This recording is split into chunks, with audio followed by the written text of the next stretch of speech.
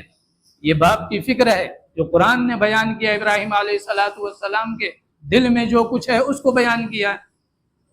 لیکن ہم اور آپ کیا ہیں؟ بڑے اطمینان سے بیٹھے ہوئے ہیں، ساری دنیا محنت کر رہی ہے اور محنت کر کے وہ آج یہاں پہنچ گئی کہ جو چاہے، جس طرح چاہے، جو چاہے وہ قانون بنائے، لے کر آئے، آپ کی جائیدادیں ہڑپ کے چھین لے، کوئی مسئلہ نہیں۔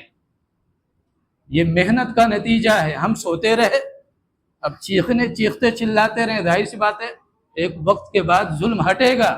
اللہ تبارک و تعالی ظالموں کو زیادہ مہلت نہیں دیتا۔ جب زیادہ تاریکی ہوتی ہے تو یہ صبح کی علامت ہوتی ہے کہ اب صبح ہونے والی ہے۔ ایسا نہیں ہے کہ ظلم زیادہ دن چلتا ہے۔ دو چیزیں ایسی ہیں جن کی پکڑ اللہ دنیا میں فرماتا ہے، آخرت میں جو دے گا سزا وہ تو دے گا، لیکن نقص سزا دنیا میں اللہ دیتا ہے دو لوگوں کو، ایک والدین کے نافرمان، یہ مرنے سے پہلے ہی اللہ اس کو پکڑتا ہے، اور دوسرا ظالم۔ ظلم اور والدین کی نافرمانی یہ دو ایسے گناہ ہیں کہ مرنے سے پہلے ان کا وبال اللہ دنیا میں چکھا دیتا ہے۔ ظلم زیادہ دن نہیں چلے گا، ظلم ہٹے گا اور روشنی آئے گی، عدل و انصاف کا گہوارہ ہمارا ملک بنے گا۔ لیکن ہم اگر اسی طرح سوتے رہیں گے اور ہم یہ کہتے رہیں گے کہ بھائی ہمارے آباء و اجداد ایسے تھے لہذا ہم بھی جنتی، تو آپ غور کریں جتنی تعلیمات بیان کی گئی ہیں یہ تمام بتلاتی ہیں جب تک آپ کا اپنا عمل نہ ہو، آباء و اجداد تاریخ لکھنے والے ہوں، اللہ سے قرب رکھنے والے ہوں، نبی اور رسول ہوں، کوئی فائدہ نہیں ملے گا۔ آگے قرآن نے کہہ دیا تِلْکَ أُمَّةٌ قَدْ خَلَتْ لَهَا مَا كَسَبَتْ وَلَكُمْ مَا كَسَبْتُمْ وَلَا تُسْأَلُونَ عَمَّا كَانُوا يَعْمَلُونَ۔ بھائی وہ ایک جماعت تھی جو چلی گئی، اس نے جو کچھ کیا وہ اس کے ساتھ ہے، اور جو تم کرو گے وہ تمہارے ساتھ ہوگا۔ ان کے اعمال کے بارے میں تم سے سوال نہیں اور تمہارے عمل کے بارے میں ان سے سوال نہیں، ہر ایک کو اپنے عمل کا حساب دینا ہوگا۔ لہذا یہ جو ایام ہیں، یہ جو راتیں ہیں، یہ بڑی قیمتی اور بڑی بابرکت ہیں، ان کو ہم صحیح استعمال کر کے اللہ تبارک و تعالیٰ کا قرب حاصل کرنے کی کوشش کریں۔ اللہ تبارک و تعالیٰ ہم سب کو کہنے سننے سے زیادہ عمل کی توفیق دے۔ وآخر دعوانا ان الحمد للہ۔